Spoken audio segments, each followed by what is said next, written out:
আর ভাই দূর কোথা থেকে আসেন ভাই একটু সামনে যান না ভাই। হ্যালো, একটা মিনিট একটু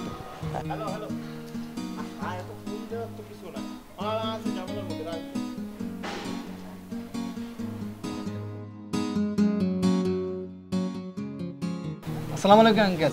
ওয়ালাইকুম আসসালাম। জি আঙ্কেল কেমন আছেন? আলহামদুলিল্লাহ ভালো আছি, তোমরা ভালো আছো? জি আছি জি ভালো আছি।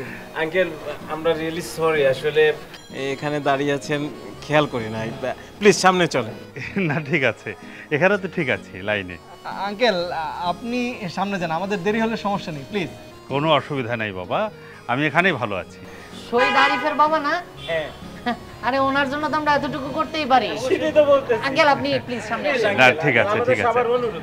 বললাম তো বাবা, আমার কোনো সমস্যা নেই, আমার হাতে সময় আছে, আমি লাইনেই ভালো আছি। সমস্যা নেই, আসেন না। আচ্ছা আমি কিছু কথা বলি আপনাদের, একটু দাঁড়ান। না জি জি।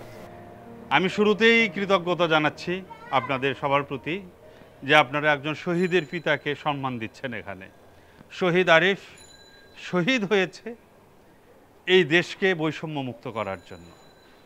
একজন শহীদের পিতা হিসেবে আমি কোনো বাড়তি সুবিধা নিতে চাই না, এবং আমার ছেলেও কোনো বাড়তি সুবিধা আদায় করার জন্য শহীদ হয়নি। এই দেশকে ফ্যাসিবাদ মুক্ত করার জন্য এবং বৈষম্য মুক্ত করার জন্যই সে শহীদ হয়েছে। আপনাদেরকে আমি আবারও কৃতজ্ঞতা জানাচ্ছি আমার সন্তানের প্রতি আপনাদের এই ভালোবাসার জন্য, এবং একজন শহীদের পরিবারের বিশেষ করে তার পিতার প্রতি এই ভালোবাসার জন্য। আসুন আমরা যার যার জায়গা থেকে আমরা আমাদের প্রাপ্যটুকু ভোগ করি, অন্যের প্রাপ্যে অন্যের অধিকারে আমরা হস্তক্ষেপ না করি। আমার ছেলের জন্য আপনারা সবাই দোয়া করবেন। ধন্যবাদ আপনাদেরকে। Please line, please please. Thank you uncle. Thank you.